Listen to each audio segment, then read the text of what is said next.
குளிர குளிர அபிஷேகம் பண்றதுன்றது நம்முடைய வழிபாட்டில் இருக்கக்கூடிய முறை.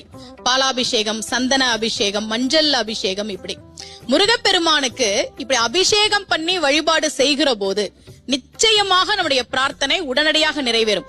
அவனுடைய ஆலயத்திலிருந்து வரக்கூடிய அந்த சந்தனம் எப்படி மணக்கிறது, கற்பூரம் எப்படி ஜொலிக்கிறது. சந்தனம் மணக்குது, கற்பூரம் ஜொலிக்குது, கந்தகிரி கோவில் வந்தார் நன்மையெல்லாம் நடக்குது.